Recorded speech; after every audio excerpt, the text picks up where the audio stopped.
Hello. Seems a good Hello, place to start. Richard. Always a good place to start with a hello, because we're in two different places. We being Richard Uridge, Rich, and Pelé Cox, and this is Pele's Poetry Podcast. We do like a bit of alliteration, us poets, don't we? Do.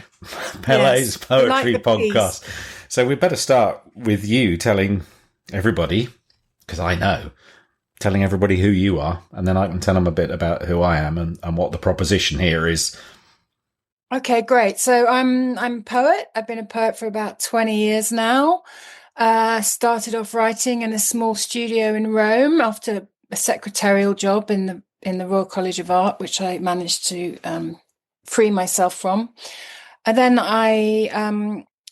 after learning from some great teachers like Simon Armitage and Andrew Motion, I decided I'd start researching poetry and its influence. And I've been doing performances and residencies at the Tate, the Royal Academy, Keats Shelley House, British School Rome ever since. I also teach on the side, and Richard Uridge is my star pupil. Okay. Shut your ears, I love All right. students. Well, I feel as if I should throw myself at the feet of you and Andrew Motion and Simon Armitage. I am not worthy. I am not worthy. How would you describe? How would you describe our relationship then? Are you the teacher? Am I the pupil? Are you the gaffer? Am I the boot boy? I mean, how would you sum it up in a line or two?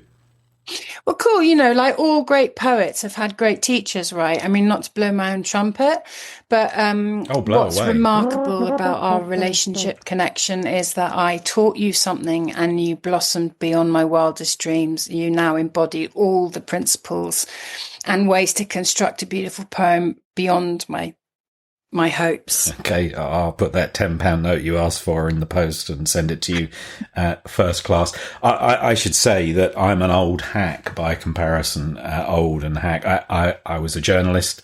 I guess I still am because I see journalism as a kind of mindset, but I don't make a living from journalism anymore. So my background in words has been to treat them in a very functional way to get to the end of the story as quickly as possible because there's limited space on the page of a newspaper. There's limited time in a news bulletin or a TV program. So it's been about cantering towards the end and as far as possible cramming in the story.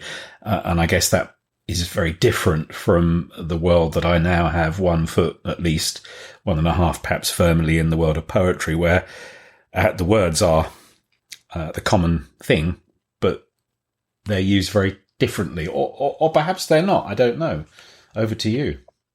Well, yes, I think the first thing to say, the first milestone in our teaching, we've been having sessions for 3 years now, I think, was I'm a very ambitious teacher. I'm not into mediocrity or making it easy for a student. Poetry is very, very difficult.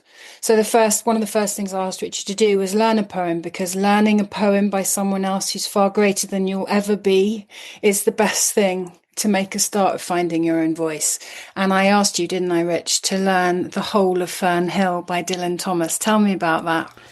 Yeah, well, Tell us. yeah. To start at the beginning, yeah, you did ask me, and I was daunted, and just to rewind a bit further, not daunted by the prospect of learning something by rote, because I hadn't learned anything by rote since, a school play probably 50 years ago, at least. But I remember saying to you, look, I don't want to read other poets' stuff because, hey, that will stop me finding my own voice. That if one is to have a unique voice or something at least slightly different for everybody else, why would you read other people's stuff? Because you might then be inclined to copy it, or simply overwhelmed by its brilliance. So I was reluctant to read widely initially, and you showed me the error of my ways. So tell me how wrong you were, and when you realised, and what made you realise that that was the opposite of how to find a voice, was by being close to a great voice. What was the process for you?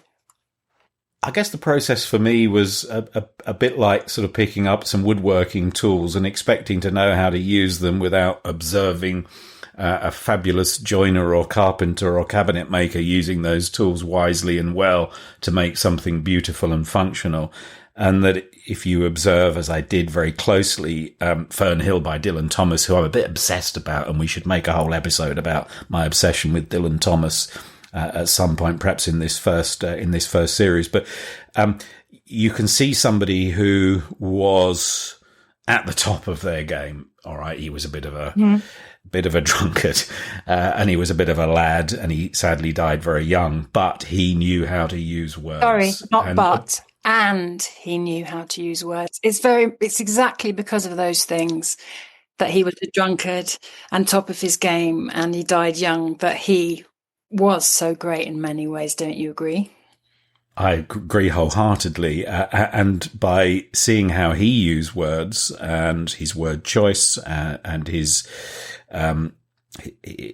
decisions to put them together in a particular order and so on was really instructive. And it was one of those, seminal moments. It was a turning point at which I realized that I had to be a voracious reader of poetry in order to have any chance of being a modestly good writer of poetry. You cannot pick up a musical instrument and play it like a maestro without having listened to other people playing different instruments in the orchestra of sound that you might hear at the Albert Hall or wherever. Absolutely. Well, talking of music, could you just obviously poetry is an extraordinarily musical thing.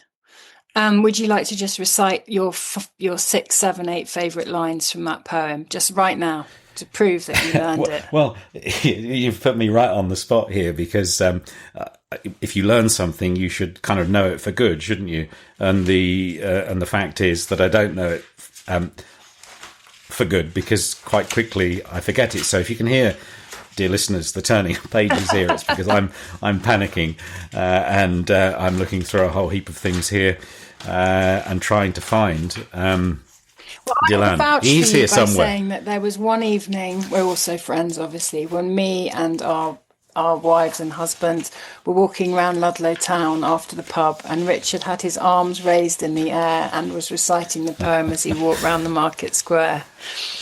So it's the truth. I did. He knew. I did. Yeah. And I guess. And we can talk more about this in future episodes. But part of my fascination, part of my obsession with Dylan Thomas is that he started his life as a journalist. He wasn't very good at it, actually, which disappointed me a bit when I discovered that. He was perhaps more interested in poetry and wasn't the diligent cub reporter that I hoped that I was many, many years ago. So it's here to remind me, really. It's not here because I've forgotten it entirely. There are some fantastic lines in here. So this is 1 to the 3rd stanza. And this is beautifully descriptive. I don't need to introduce it, really. All the sun long it was running, it was lovely, the hay fields, high as the house, the tunes from the chimneys, it was air and playing lovely and watery, and fire green as grass. And nightly under the simple stars, as I rode to sleep, the owls were bearing the farm away, and so it goes on. I mean, it's so rooted to place, to the landscape. The landscape we live in as well. Don't forget. Well, the landscape that we live in, which isn't so very far from Dylan Thomas's South Wales, we live in South Shropshire, which is a green and lovely place with hay fields as high as the house, although perhaps not quite as high this year because it's been very dry and the hay hasn't grown as much as it might do. But that line, the tunes from the chimneys. Mm-hmm. And it took me a long while to think about that, and I may be wrong. Who knows? I can't ask Dylan Thomas what he precisely meant by that. But if you lay awake at night, as poets I think often do, or this one would-be poet often does, you can hear the tunes in the chimneys, the notes that the chimney and the the chimney stack play when the wind is playing over the top. They might be quite sort of high and light notes because the wind isn't terribly strong, or they might be roars because the wind is blowing a gale, or it might be, you know, organ music. They're always playing different notes. I mean, I think one of the purposes of our podcast is to debunk the myths of poetry, isn't it? And that's exactly one of the things that I'd like to say about Dylan Thomas and your, Richard, connections to the landscape.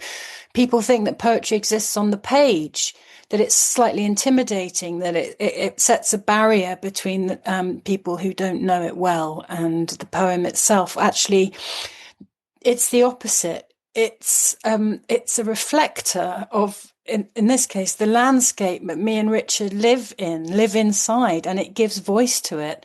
There isn't one farmer or a shop owner or journalist round here that you wouldn't read those lines out to, who it wouldn't sing for.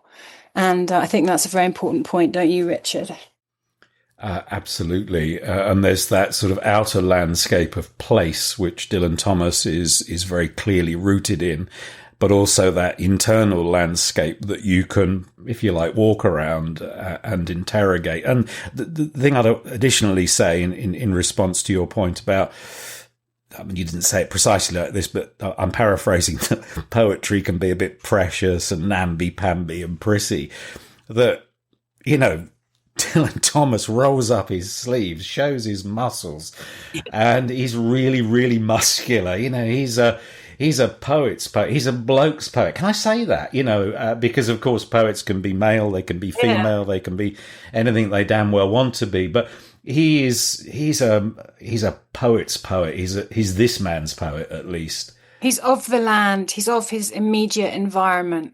And one of the things I wanted to talk about as well was where poetry lives, you know, not just on the page, as we just said, but also it lives in the ear, in the mouth, in the land, in the memory.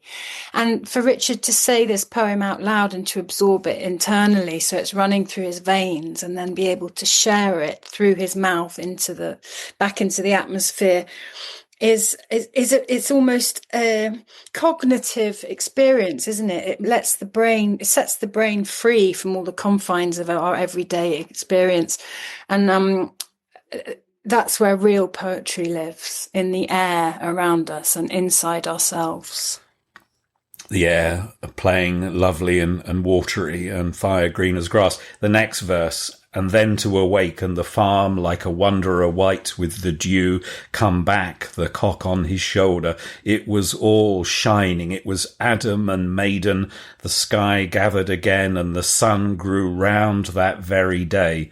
So it must have been after the birth of the simple light in the first spinning place, the spellbound horses walking warm out of the whinnying green stable onto the fields of praise. Fantastic. I mean, it's like Netflix, isn't it? I mean, who needs to have a Netflix No, it's a million times better than Netflix. I would pay more than $5.99 a month for Dylan Thomas to be reciting his work to me, or just via my it to yourself screen. As you sit on the doorstep and look around your view, even if it's a view in London.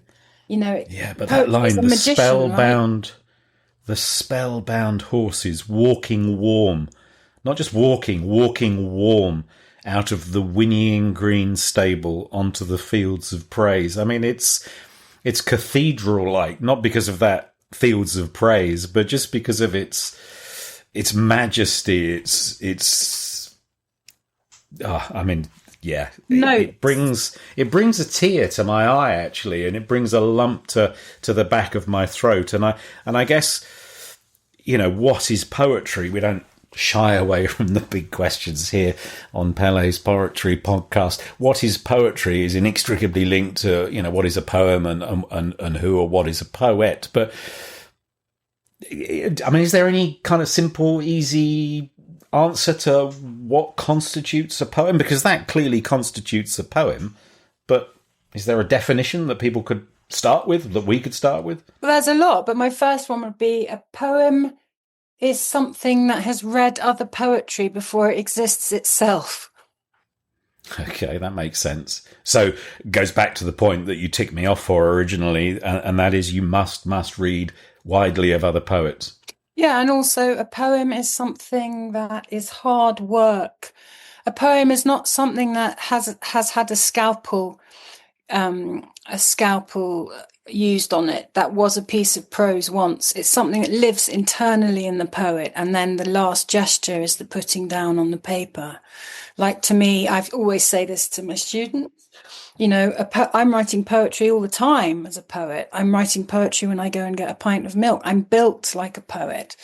I'm missing a layer of skin. I'm sensitive. I'm chaotic. I'm porous. My whole life has been given over to this sort of delicate and broken, problematic feeling of writing feelings down on a page. But that's the last 5% is when the page comes. And I think with any kind of writing, and I would include journalism here, although it's done very much against a deadline of the press running or the bulletin starting, that if you try and force the mechanical part of writing too soon, the bashing of a keyboard, the touching of a screen, the scratching of a piece of paper with a pen, that what comes out isn't nearly as good. It's a kind of, as you say, 95% of it's going on up here. I'm tapping my head. And the last 5% is writing it down. Was it John Clare, the peasant poet, who said, "I saw the fields and only wrote them"? He didn't speak like that, but I feel as if he was a peasant poet, I ought to say that. Start again. "I saw the fields and only wrote them down." He was an observer of his Northamptonshire landscape at around the time of the agricultural revolution, and "I saw the fields and only wrote them down." It was his powers of observation. That was his 95%, and he wasn't actually very good at the writing bit because he wasn't formally trained. Also, yeah, I think he's a great example of the other great rule of poetry, which is being able to remove yourself from the equation. So people think that poetry is about, you know, my experience or my feeling. It's actually not that at all. John Keats said, poets aren't poetic, they're vessels for what's poetic. And boy, did he understand that, because a great poem is built on someone stepping back and letting the poem occur. They just become a writing machine of emotion. And of course, they need form to achieve that. Or you still need form, whether it's free verse or formal verse. Rich, do you want to talk about that a bit? Well, free verse, yeah. I mean, initially, I guess my definition of poetry would be that it had to have some kind of rhyme, some kind of structure, a rhythm, a kind of meter. And I guess perhaps before we started working together, I'd have thought of a Shakespearean sonnet, a medium-length poem of 14 lines. I'd have thought of a ballad, the Rhyme for the Ancient Mariner, however many lines, pages that runs to, or something super short like a haiku. But in all cases, something that was very, very structured. And then a couple of things happened. One more recently and one very, very quickly after we started working together. And the first thing, the good thing that happened was, you introducing me to free verse. And that's not to say that free verse isn't without, poetic devices and without rhyme and without structure. It has a kind of structure of its own. So I like free verse, but I think you have to be even more disciplined to write free verse than you have to be if you're pouring your thoughts into a clearer mold. And then I'll tell you about the other thing that happened in a moment. The other thing is that thing about things like an animal forming internally before it sprouts out on the page. You know, John Keats wrote Ode to a Nightingale, which is an ode. I think it's 16 lines, straight out onto the page with one correction. So he was composing that poem already before it became something in the world.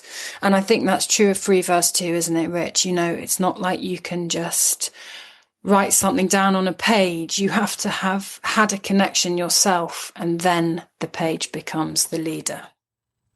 Yeah, the free verse, any poem, I guess, to an extent, writes itself. It's an observation of one's experience. As you say, you have to, not always, but have to extract yourself, I should say, from that experience, in many cases. But it is the lived experience of Keats and his nightingale, or Clare and his farming landscape in near Helpston in Northamptonshire. It's a bit like plotting your route. If you're going on a long journey, you plot your route on the map. Not anymore, obviously, with sat nav. But then we're going to say something about social media and its bad effect on the poetry. Well, that was going to say the other thing. Yeah, go on. But before all that, you plotted your journey on the map, and then you drove the car.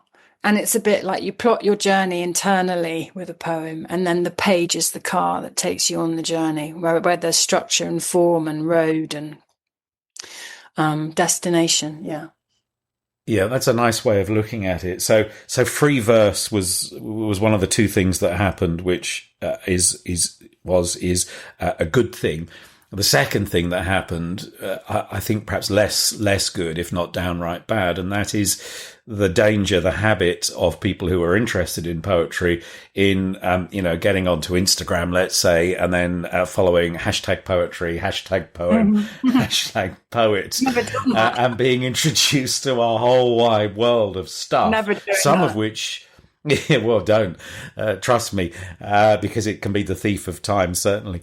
An awful lot of it isn't any good at all, and I would say isn't poetry, and that's not to be sniffy about it. It's just that the volume is so huge that to try and discern the good stuff amongst that is a bit like panning for gold in a muddy old river. But there are some really, really good things. But I think one has to be much more discerning than just simply following people on Twitter or X or whatever we're calling it this week, Instagram, Substack. I mean, there is just so much poetry, in inverted commas, isn't there? Yeah. I mean, we've just judged a poetry competition, haven't we? We've been one of 4 judges. 2 of 4 judges, sorry, at the Ludlow Poetry Competition. So, there's no selection process on social media, really. The beauty of poetry previous to social media was that it was regulated in some way. A bit like, building a landscape. There's not much regulation left in that anymore either. But no. I think the internet is like what was poetry and what wasn't, and we've lost that. But we need to bring it back, which is partly why we're doing this podcast. Yeah, and I think perhaps the internet or the social web part of it is a little bit like the bottom drawers that we've all got with stuff hidden in there that probably should stay hidden, and we shine the bright light of the social web on stuff that should be in the dark. But yeah, back to the poetry competition in Ludlow. It was to raise awareness for Ludlow town walls, which in part have collapsed, and money and awareness needs to be raised to fix a hole in the wall that has been broken for more than a decade, actually, which is preposterous. One thing that struck me, 2 things. One is that judging a poetry competition is a huge responsibility and very, very difficult in a pleasurable way. And the second thing is, and it speaks to this point, that the quality of the entries was extraordinarily high. I mean, dare I say, I was a little green-eyed at some of the entries because I thought, well, I'd like to have written that. I don't think I can. I don't think I could. So it was wonderful to see the quality of poetry in our modest little hometown. It's a lovely town. It's not modest at all, but it behaves modestly. It shouldn't. Ludlow, and I have no reason to believe that other towns and villages and cities across the world, across Britain, aren't equally full of would-be poets who are capable of, if not already writing really, really high-quality stuff. I mean, writing poetry is also a private pursuit, isn't it? These guys that stood up and read their winning poems last week, I didn't recognise any of them from town. They're obviously people who are very thoughtful and get on with their lives and write poetry as well. It's almost monastic sometimes, isn't it? Yeah. Practice. And what I also thought was, so the process was we judged the entries blind. We got together as a panel of judges and compared notes, and we all had sort of slightly different shortlists, but we came to a fairly, if not unanimous, a reasonably unanimous, if there can be such a thing. I know you can't qualify the word unanimous, but you know what I mean. We came up with a view, what the top three, the top five were. But what I noticed was that poems have two kind of parallel lives. One is on the page, and that's how we were judging them. And another was in the spoken word, because the top 10, including the three winners, were asked to and did, on the whole, stand up and read their entries out on the stage at the Methodist Chapel in Ludlow. And they were different kind of creatures in some respects when they were read out. Would you agree with that, or am I making? No. Am I? Some poetry can exist on the page and as an oral, as something that lives off the page. It doesn't always happen. Some poems only work off the page as spoken word poetry, but in this case, you're right. They all worked on and off the page. Rich, do you have one available that you want to read out, particularly of the winners? I have more shuffling of papers. We think it's important that maybe the listeners know what we think behaves as a good poem, or is. Yeah, the theme was quite loose in the sense that it was Ludlow, so that gave people a fair scope to talk about the history of Ludlow, the landscape of Ludlow, the geology, and so on. And I'm leafing through here because they're in the order that they were sent in, for a poem actually in sonnet form called Haireth. I hope I'm pronouncing that right. Welsh. It's a Welsh word, which is difficult to translate into to English, apparently, but I think means the sort of the heartache for a place, the sort of unarticulated feeling that you have, or the difficult to articulate feeling that you have when you feel hefted to a place, like a sheep might to a hillside. But you might be able to get there quicker than me. Verdant, a stallion supines, Bringewood, head down Whitcliff's main to Riverbow, slowly skipping, weirs wistful water should impediment through earth or placed must plough. 1,000 years upon a scarp piled high, blood, stones, and life invested in this brow, belongs a beauty-born beholder's eye. Its charm in time and chime are mine for now. I am born in every step, nook and alley, every memory from cot to now fed, on and on measured in quarters bells tally, brief breath of ages yet guileless, the team said. My children laugh down these streets, lanes and land, and I inhale joy, try to understand. That is beautiful to read. Isn't it lovely? Simon Jones should be proud of himself. He's actually a doctor of Chinese medicine. Dr. Jones, yeah, and a disc jockey, amongst many other things. He recited it out loud, didn't he? He learned it and recited it by heart on the night. Yeah, and that was impressive as well. And I went up to him afterwards and said, "Well done, Simon, not least for being the only poet to not read your piece from paper." And he sort of said dismissively, he said, "Oh, well, it's only 14 lines. It's a sonnet, isn't it?" As if, all of us, any fool can learn a sonnet and deliver it nervelessly in front of 100 or so people. Well, I'm sorry to sound like a preacher again, but that is exactly why the sonnet forms and form itself exists in poetry, because it creates this package which can be transported into all these different scenarios. It's like a Cornish pasty, you can put it all in there and then take it anywhere with you, and you can remember it. Your memory, it aids your memory in so many ways. it draws on memory when you're composing it, and then it holds the memory when you're delivering it and helps your memory when you're saying it. Amazing, amazing little machine. In fact, I'd just like to read this. Paul Muldoon is bringing out a new anthology of sonnets, Faber and Faber.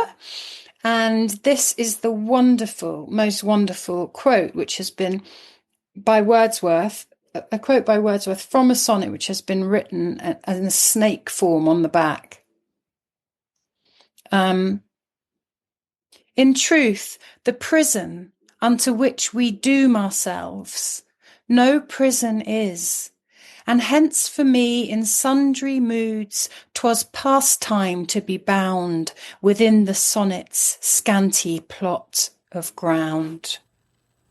I love that idea that poems can be passed, and I think we should return to that in a future episode. Hey, look, do you know what? We've been talking for more than half an hour. We don't want to overstay our welcome. What have we got to talk about in future episodes? Well, we're definitely going to talk more about Dylan Thomas. Our own work. About our own work, yeah. And look, nothing is off limit, is it? We've mentioned John Clare. Also, we hope that as we go along, that inside these minds and lives and poems, that you as listeners build your own understanding of what a poem is. And we are just, as Keats says, we're just vessels for poetry in this podcast case.